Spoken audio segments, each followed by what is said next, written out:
Lot, para las personas que no lo conocen, hoy les cuento algo sobre él, es sobrino de Abraham.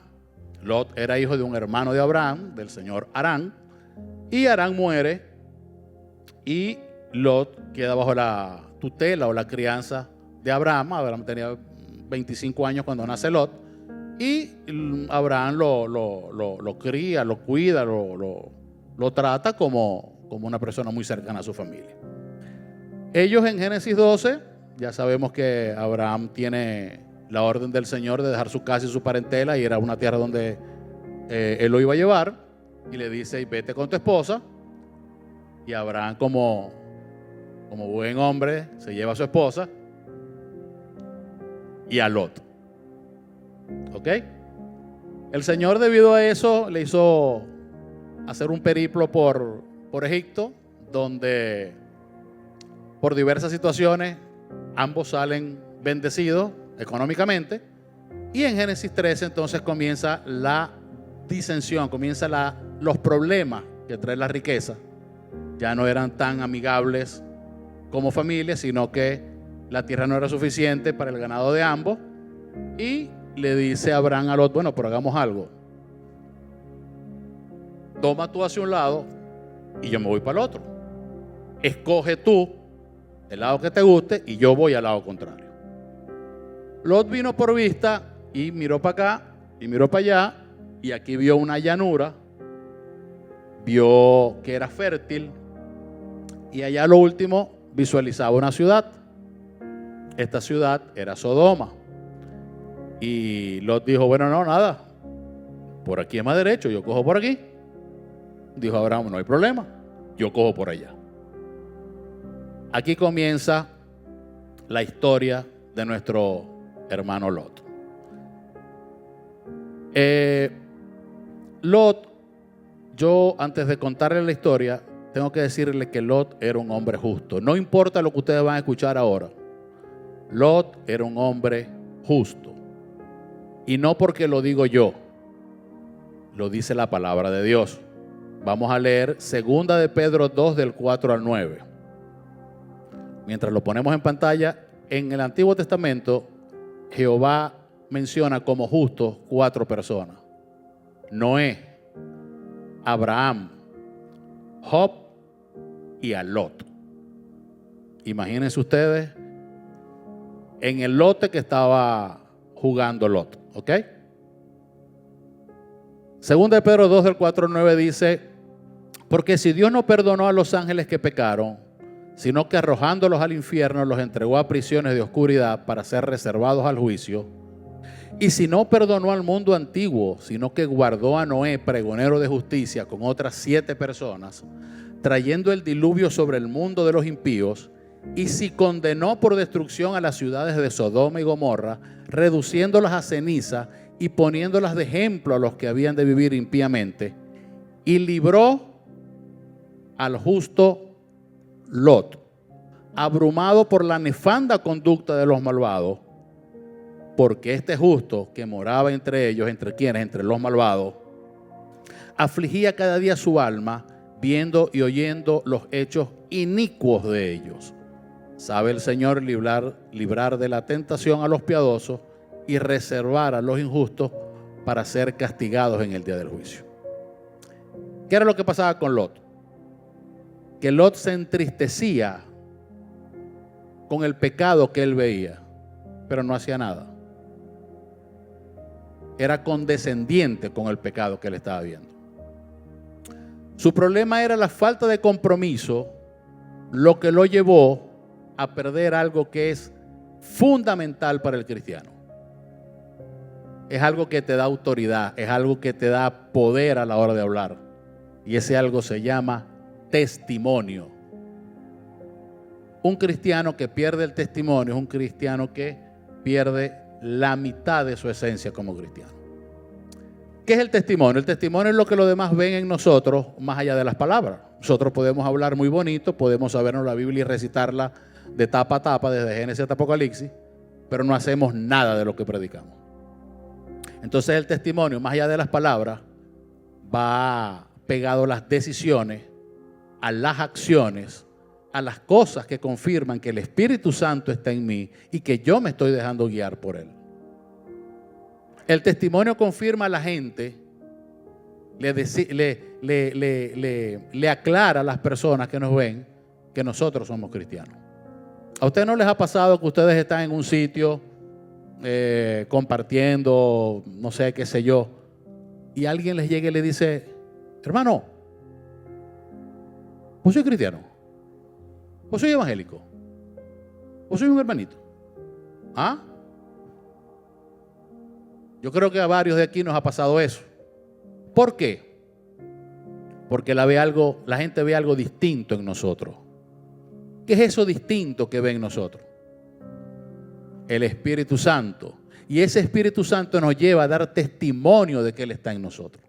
Nuestra conducta cambia, nuestros pensamientos cambian, nuestra forma de hablar cambia, nuestras acciones cambian.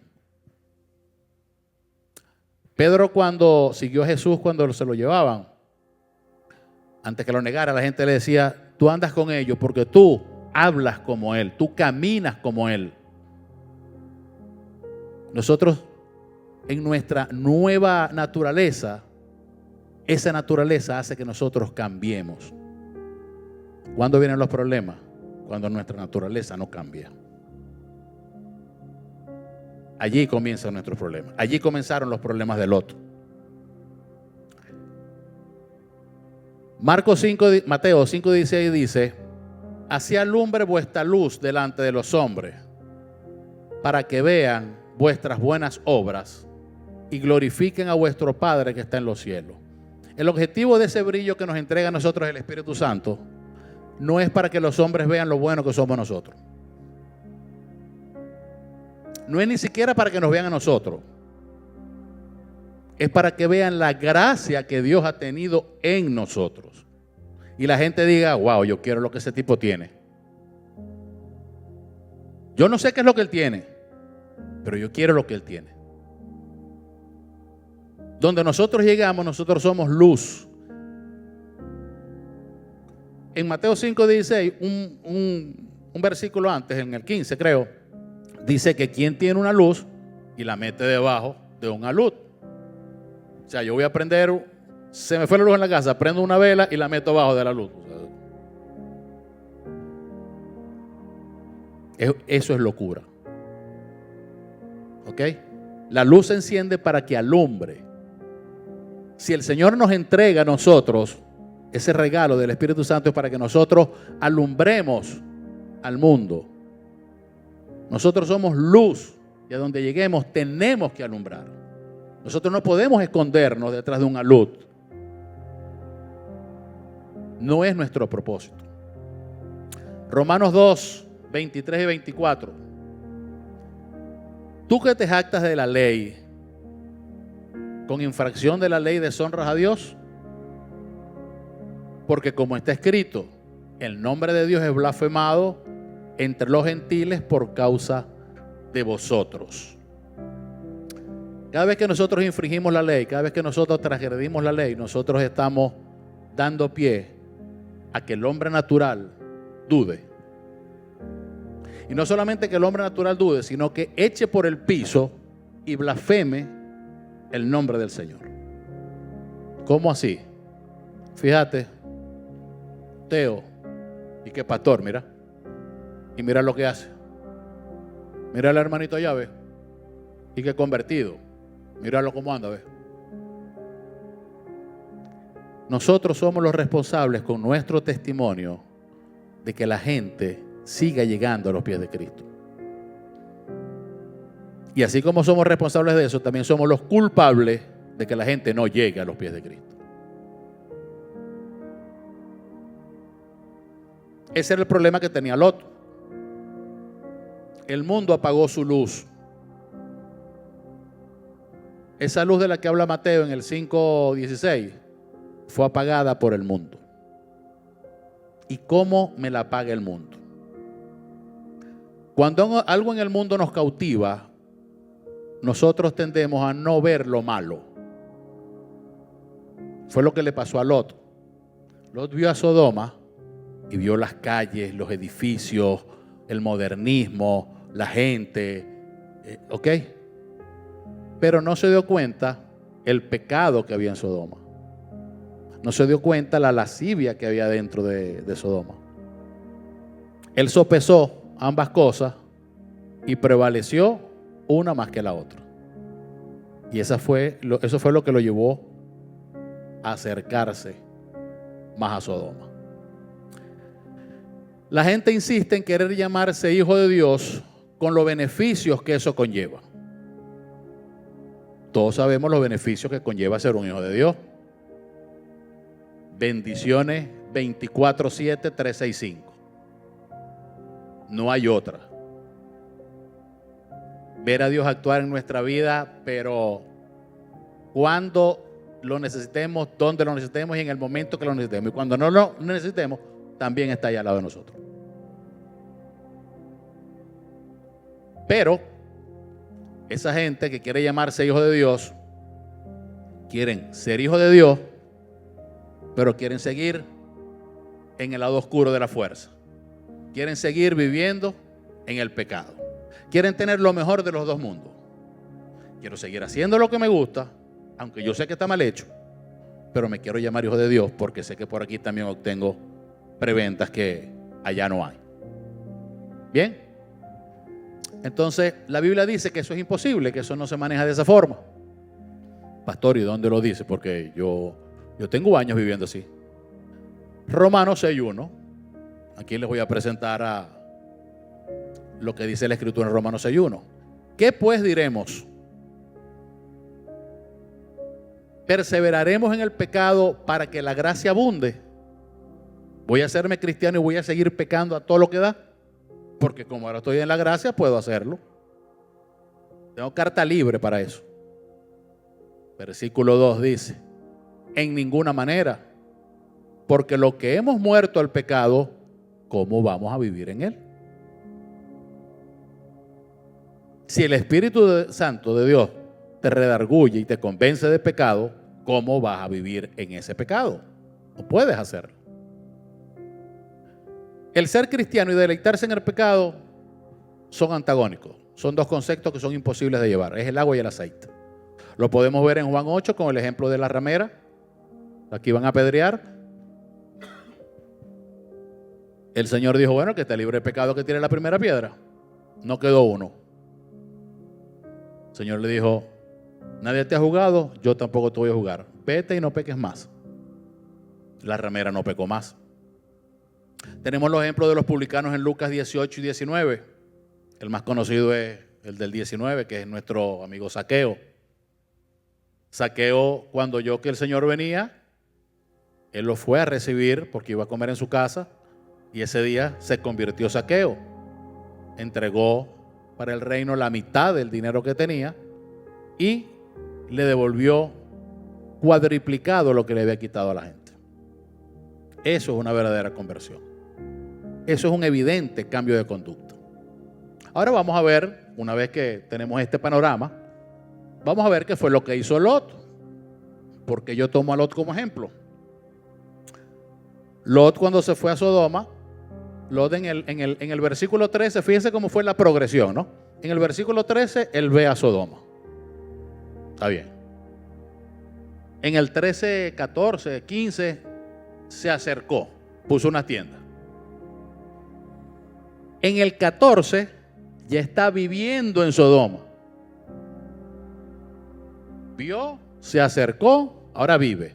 Y en el 19:1, Lot estaba sentado en la puerta. Estar sentado en la puerta significaba que o eras un líder cívico o eras un juez. El tipo estaba como juez de Sodoma. Y les recuerdo que estamos hablando del justo Lot, el hombre que está al mismo nivel de justicia de Abraham, de Noé y de Job. ¿Ok? El tipo está sentado en la puerta de Sodoma. Allá llegan dos ángeles a hablar con él y le dicen, Lot, te tengo una noticia. Necesito que agarre a tu familia, a tus yernos, a tus hijas, a tu esposa y se vayan de aquí porque tenemos un mensaje de Dios que vamos a acabar con Sodoma y Gomorra. Pero ¿cómo así? Sí, así. Agarra a tus macundales y tu gente y arranca. Arranca porque esto se va a acabar. Viene Lot y le dice, va, pero vamos para la casa un momentico, vamos a conversar allá para que me explique bien, porque se lleva a Lot a Los Ángeles a su casa y resulta de que la gente de Sodoma se acercó a la casa de Lot y le exigía que le entregara a esos dos varones porque los querían conocer. La palabra conocer en el Antiguo Testamento es que querían tener relaciones sexuales con estos visitantes. Vean qué clase de joyitas vivían en Sodoma. Ahí era que le gustaba vivir a Lot. Lot viene y comienza a negociar con ellos. Yo, pero ya va, espérate.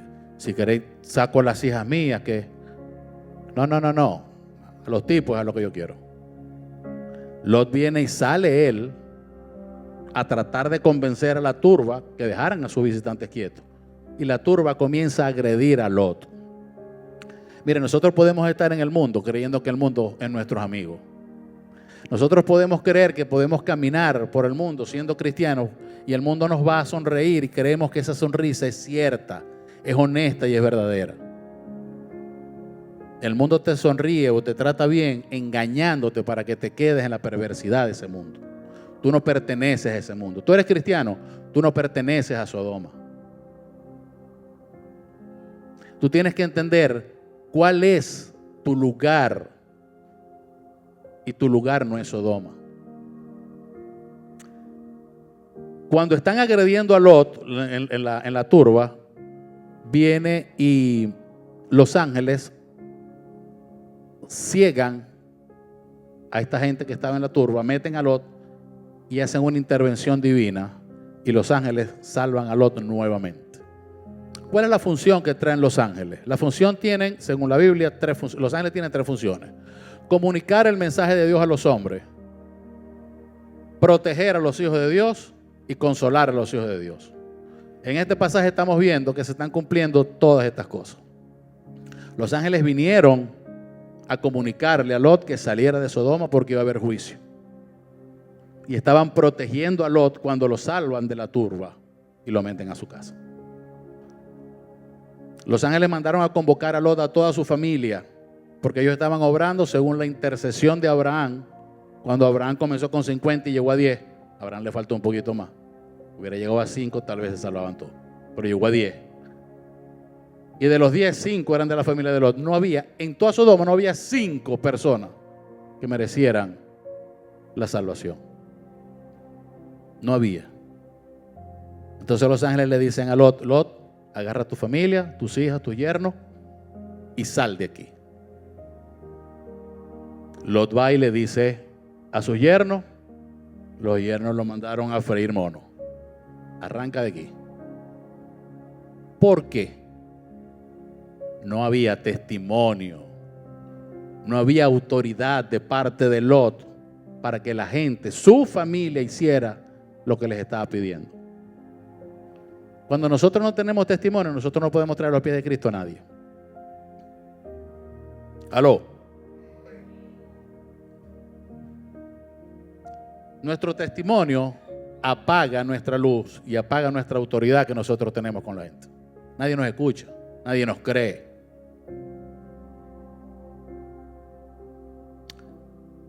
Los ángeles le dicen, sal de aquí.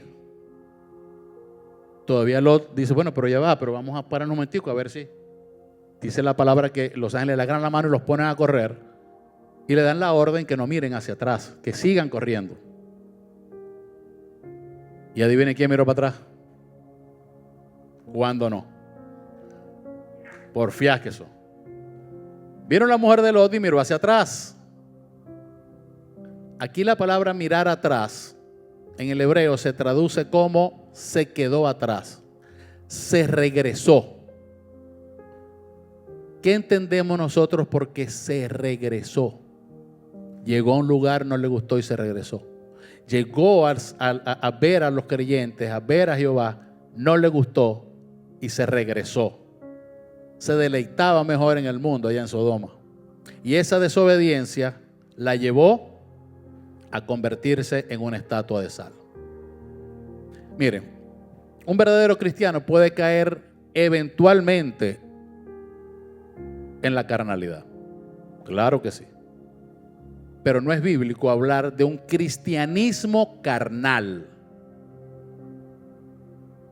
porque eso no existe. Está el cristiano carnal. Ese es un momento temporal, es algo momentáneo que con el transcurrir del tiempo va a cambiar, porque ese cristiano va a seguirse alimentando, va a crecer y va a llegar a un cristiano maduro, que es el cristiano espiritual. Pero no podemos quedarnos como un cristiano carnal. Entonces el cristianismo carnal entendamos que no existe. ¿Ok? Eso es antibíblico. Ahora, Señor, ayúdame. Nosotros tenemos la creencia errada de cómo llega una persona a los pies de Cristo.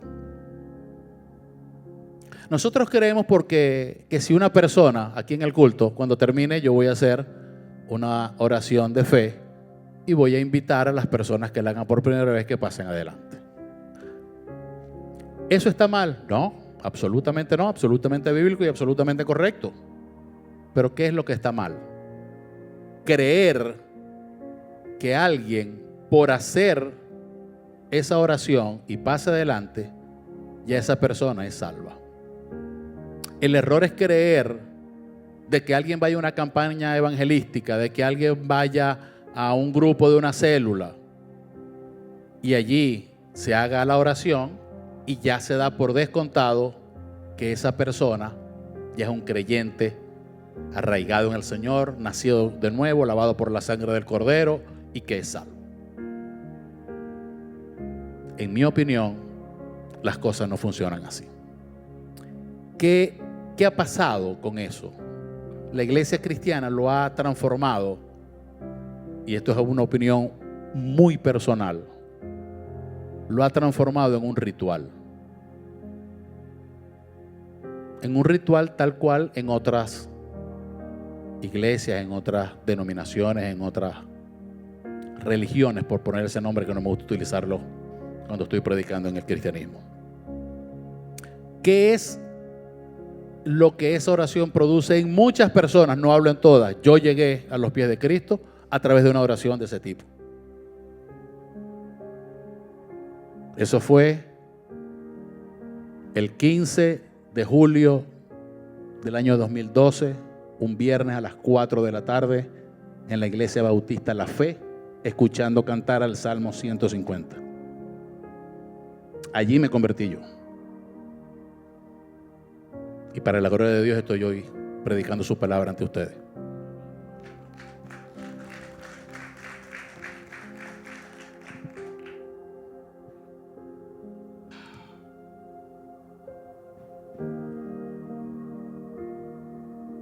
Pero hay gente que no, a lo mejor no están destinados a lo mismo, a lo mejor no se preocupan por lo mismo. Y esa gente yo le coloqué aquí el título de pseudo cristiano. ¿Qué es un pseudo cristiano para mí? Es una persona, es uno de este tipo de personas que puede ser. ¿Por qué las personas pasan adelante cuando hacen la oración de fe? Emoción.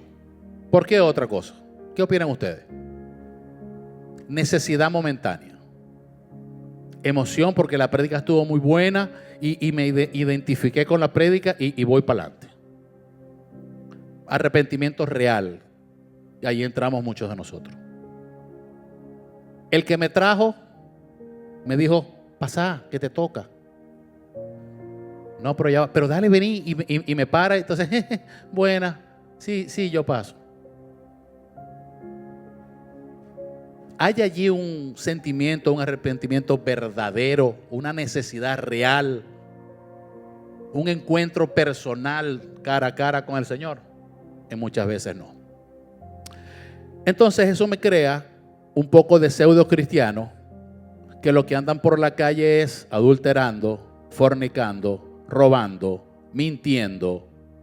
Pónganle ustedes el nombre al pecado que ustedes quieran hacer. O que ellos hacen, perdón. Y ellos sienten que son salvos.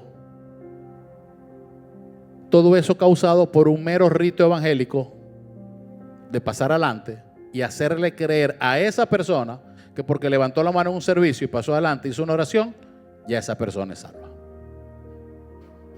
Sin saber que se están embadurnando cada día más en la porquería del pecado.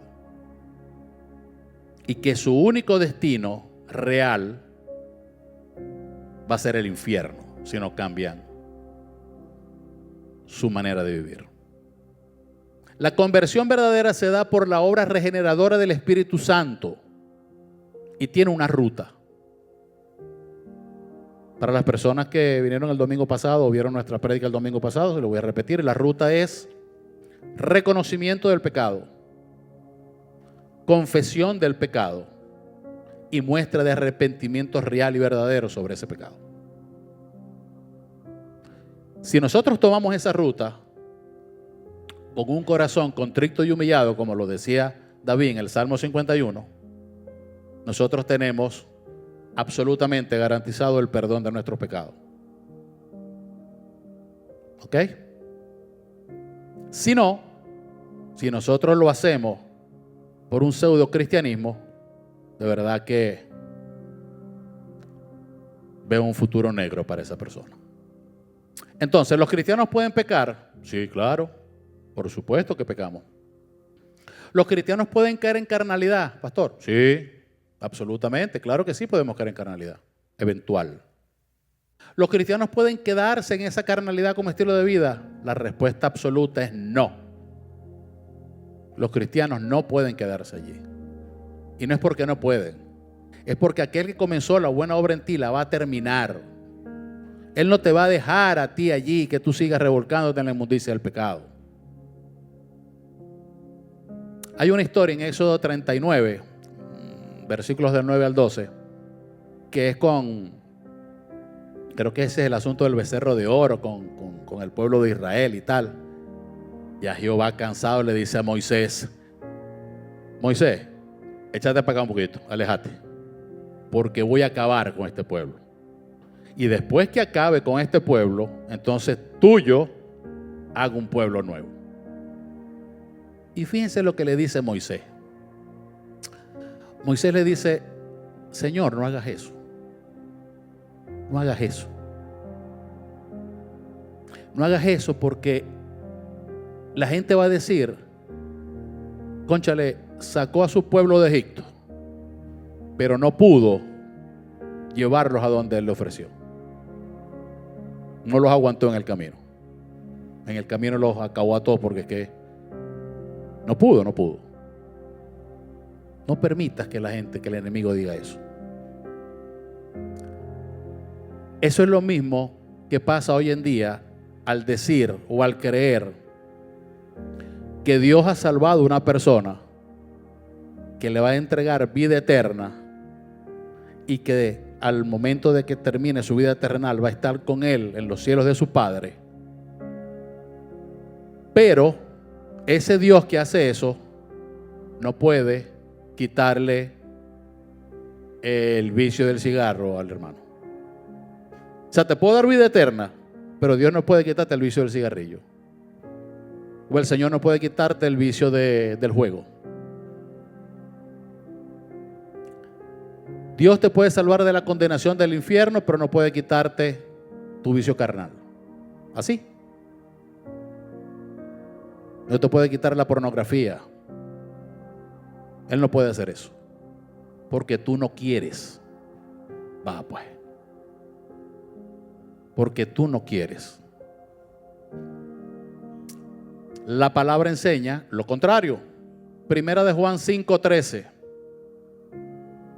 Estas cosas os he escrito a vosotros que creéis en el nombre del Hijo de Dios, para que sepáis que tenéis vida eterna y para que creáis en el Hijo del Hombre. No hay posibilidad de perder la salvación si eres creyente. El problema es que algunos dentro de la iglesia no son creyentes. La salvación es por fe. Arrepiéntete y conviértete, dice la palabra en Hecho. En Corintios dice, Si alguno está en Cristo, nueva criatura es. Las cosas viejas pasaron, he aquí todas son hechas nuevas. Inclusive la terminación de tus vicios. Llámese cual se llame, sea como sea y el que sea. Cuando en el pseudo cristiano este comportamiento no cambia, entonces allí aparece otro sector de la iglesia que dice: no, lo que pasa con mi hermanito es que este hermanito está endemoniado. Este hermanito tiene una posesión en esa área de su vida y hay que liberarlo. Y ahí vemos a pastores liberando hasta el perrito que está amarrado afuera. Y resulta que después que ejecutan esas famosas liberaciones, dentro de 3 meses la persona sigue haciendo lo mismo. Y hay que liberarlo 3 y 4 y 5 y 10 veces. Nosotros podemos ver a lo largo de toda la palabra en el Antiguo Testamento. Sí, Jesús vino. Y una de las cosas que él vino a hacer fue a libertar demonios. Pero a quien liberaba una sola vez. Nosotros no vemos al endemoniado gadareno que el Señor lo liberó 7 veces. ¿Qué les quiero decir con esto?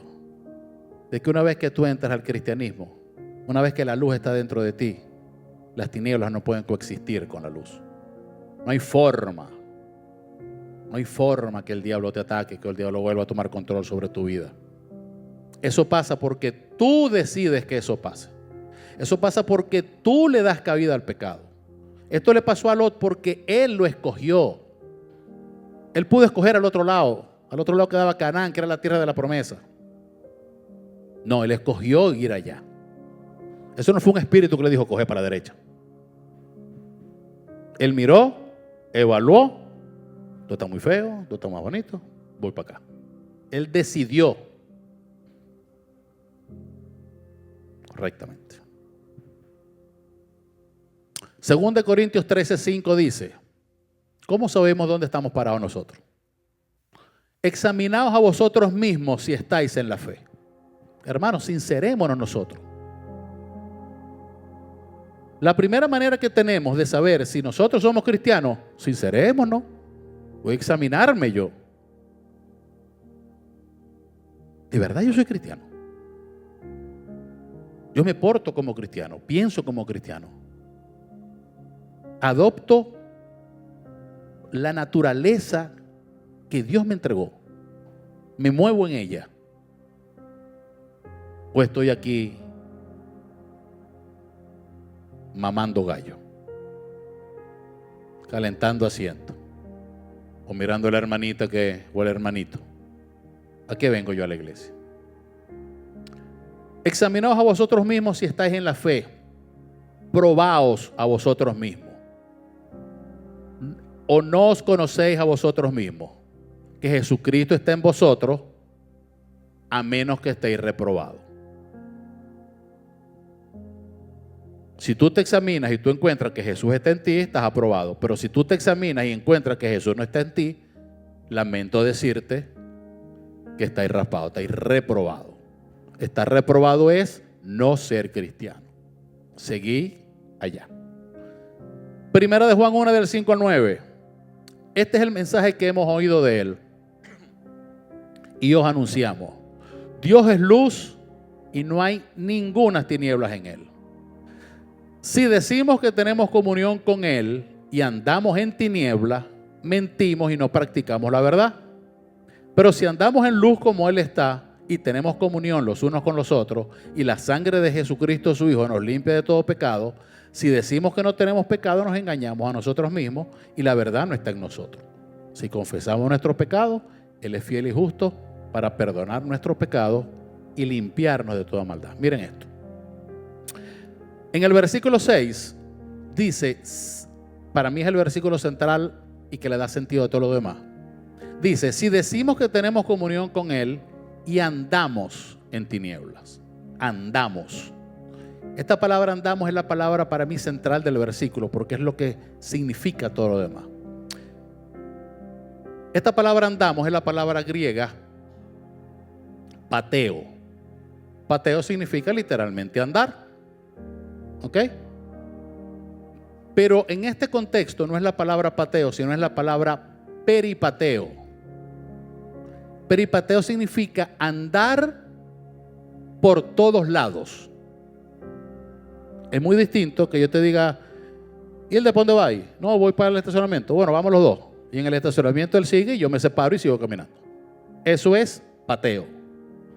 Peripateo es que Hilde y yo estamos como si fuéramos siameses, pegados con una cabullita, y por donde él vaya, voy yo. ¿Correcto? Esa es la diferencia de un verbo con el otro. Andar por todos lados.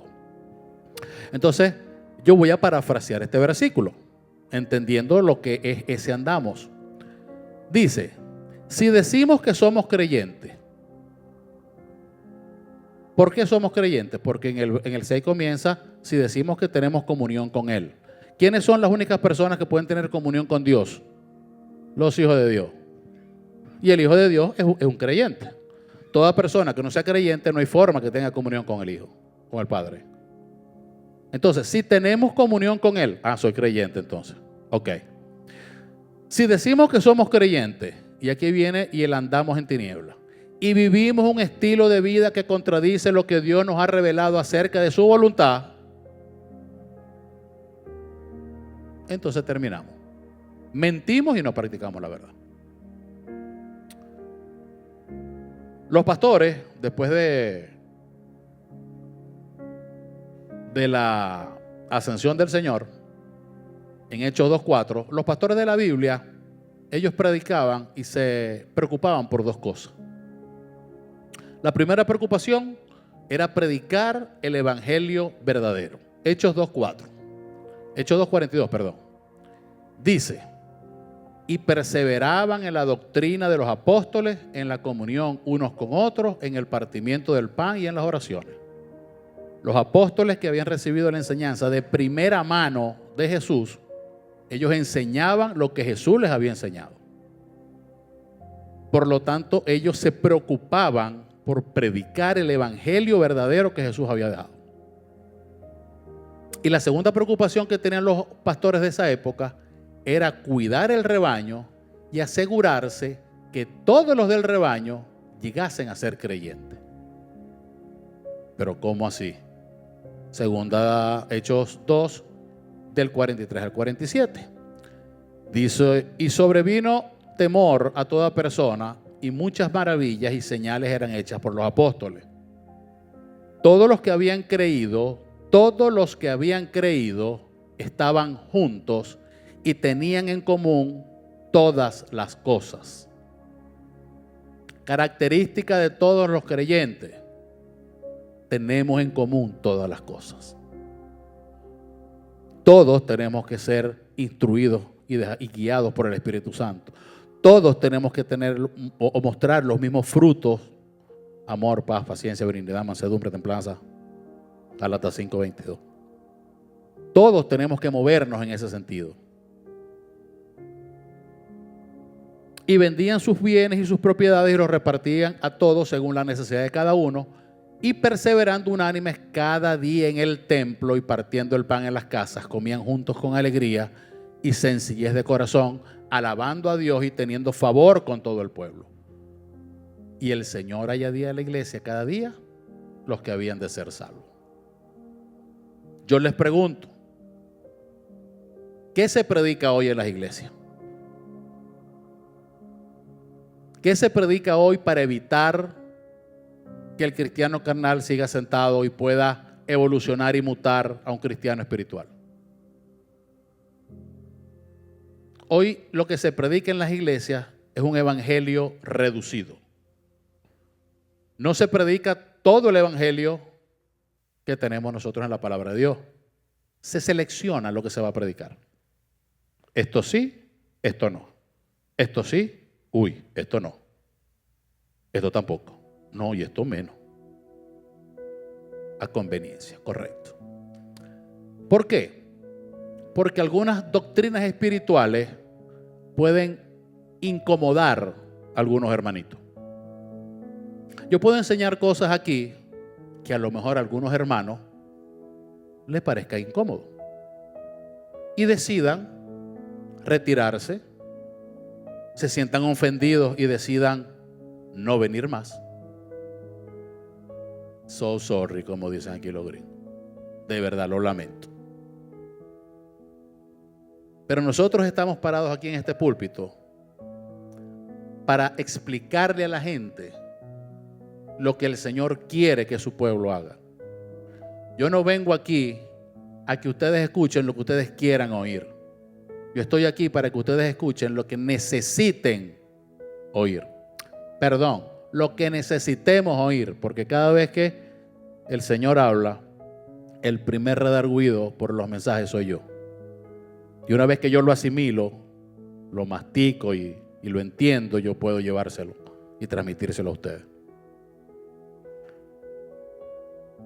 Lucas 6:45.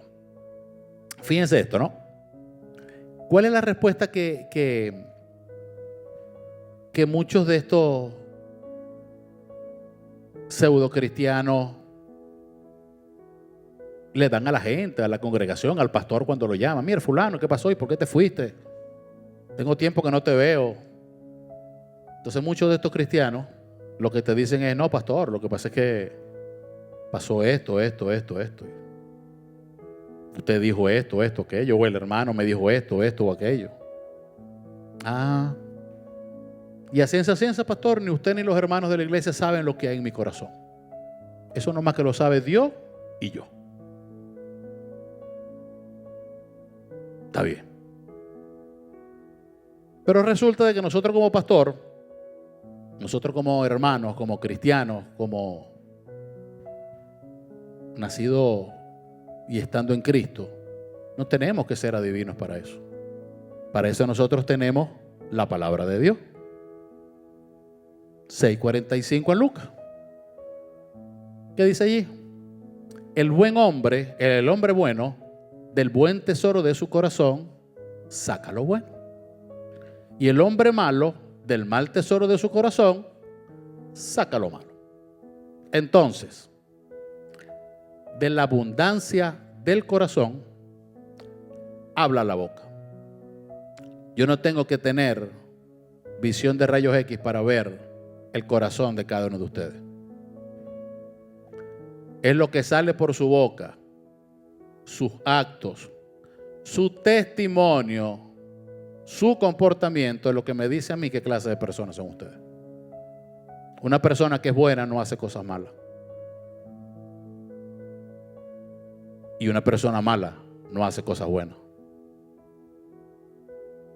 Entonces, según sea tu comportamiento, según sea tu forma de hablar, si eres murmurador, si eres, no voy a seguir nombrando pecado, de eso podemos concluir qué tipo de creyente eres.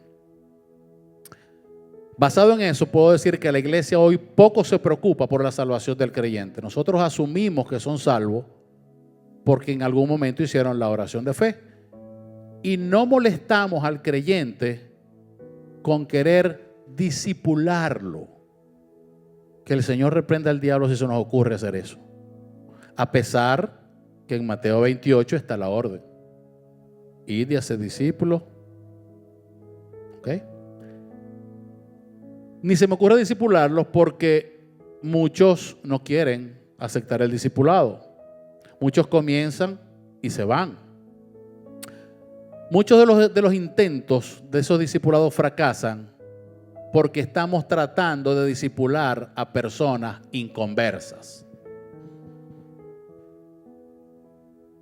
El creyente en Cristo quiere conocer más a su Padre, quiere ser discipulado. El hombre natural no.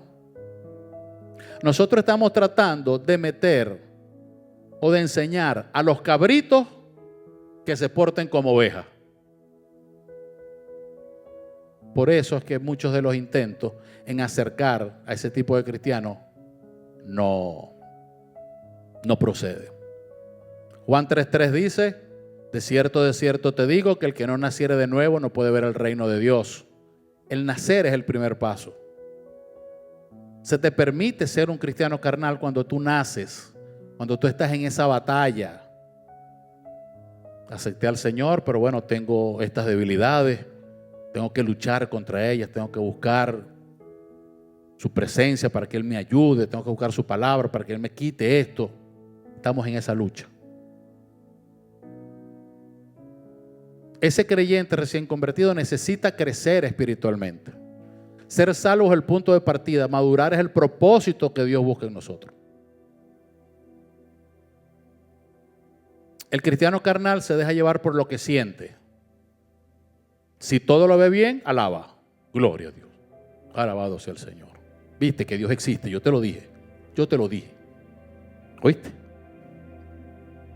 Pero cuando ese mismo cristiano está en una prueba, entonces se queja. El cristiano maduro no depende de lo que ve, depende de lo que cree. Y esa madurez llega a través del alimento de la palabra de Dios.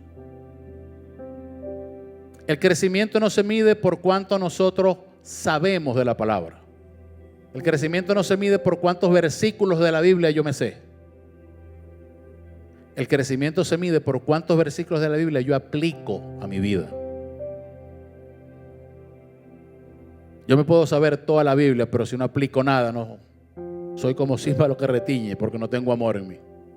No tengo amor porque la palabra dice que el que guarda mis mandamientos, ese es el que me ama.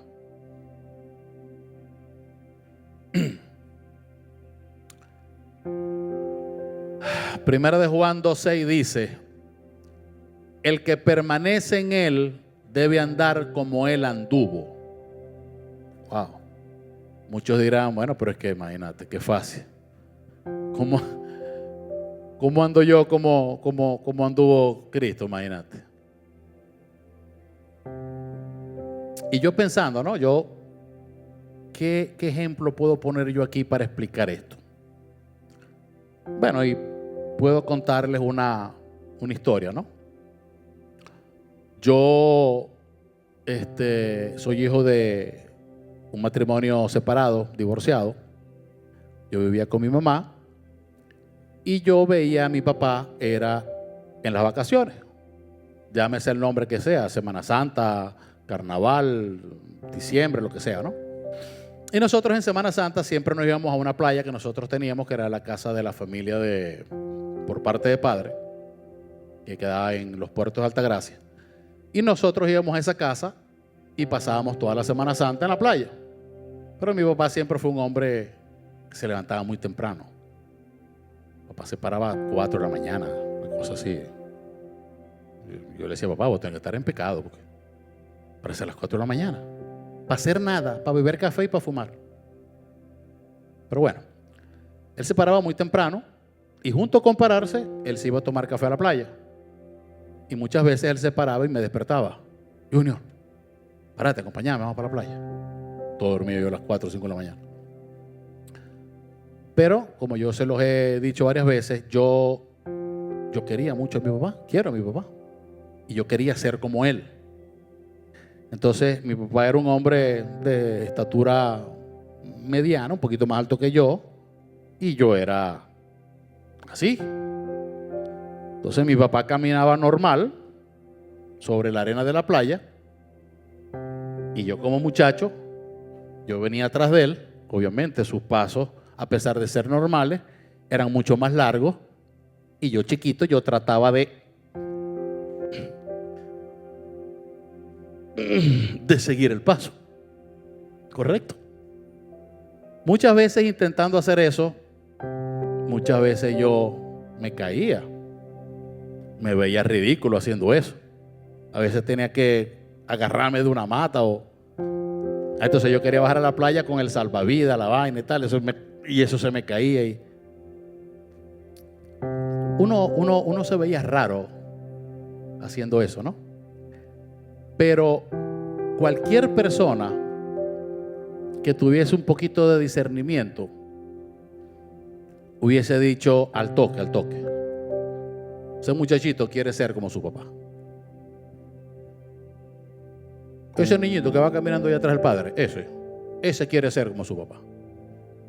A pesar de que tropieza, a pesar de que se cae, a pesar de su fracaso, de su incapacidad, de su impotencia, a pesar de que no puede caminar al mismo ritmo que su papá ni tiene el mismo alcance, pero él quiere ser como su papá. Y adivinen, a medida que uno va creciendo, que tú te vas alimentando, que tú vas madurando en la palabra, va a llegar un momento que tus pasos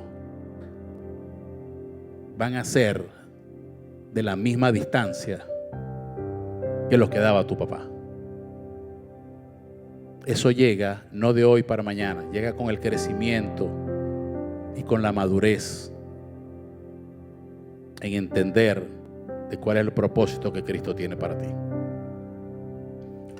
Estamos terminando, voy a dar 2 conclusiones sobre el cristiano, el creyente espiritual versus el creyente carnal. El espiritual da testimonio y fruto, el carnal no tiene ni testimonio ni fruto. El espiritual se aleja del pecado buscando la guía del Espíritu Santo, el carnal apaga al Espíritu Santo para que lo deje actuar a su libre albedrío. El espiritual da preferencia y se goza con las cosas de Dios, el carnal coquetea constantemente con el pecado. El espiritual decide por fe y no por vista, el carnal decide por vista y no por fe. El espiritual crece y madura porque se alimenta de la palabra de Dios y busca su comunión en oración. El carnal tiende a quedarse como niño, así como nacieron, porque no quiere mayor compromiso. Por último, el espiritual se esfuerza por vivir según el mandamiento de Cristo. El carnal no da muestra de una real conversión al mundo por miedo de no encajar en ese mundo. Es un agradador de personas que se preocupa más porque la gente del mundo piense bonito de él. Todo el que es nacido de Dios no practica el pecado porque la simiente de Dios permanece en él y no puede pecar.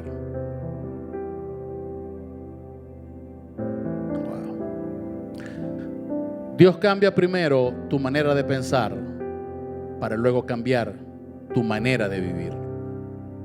Tú no puedes cambiar tu forma de vivir si tu mente no es transformada, como lo dice Romanos 12. Necesitamos que nuestra mente sea renovada y transformada para que nosotros, teniendo esa mente transformada, podamos alimentarnos y alimentar nuestro corazón de la palabra de Dios y entender lo que Él quiere para nosotros.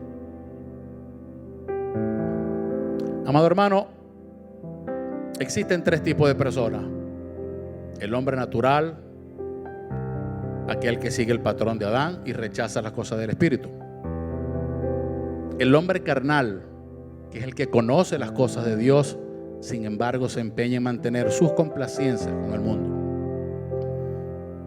y por último está el hombre espiritual, quien vive siendo guiado por el Espíritu Santo, dando fruto, sirviendo con humildad, amando a Dios por sobre todas las cosas, trabajando en su propósito. En fin, guarda todos los mandamientos del Señor. En este momento, yo te hago una pregunta.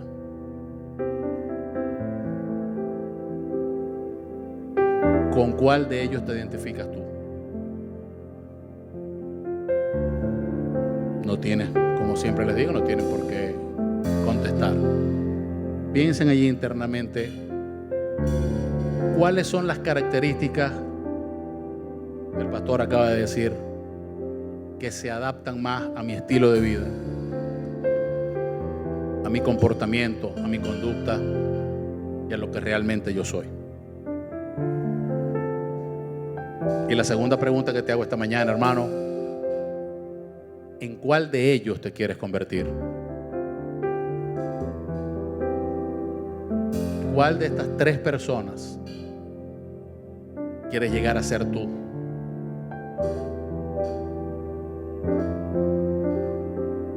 Hermano, si reconoces que has estado alejado del Señor todo este tiempo, si reconoces que has estado viviendo más según la carne que según el Espíritu, hoy es el día de volver a ese primer amor, hermano.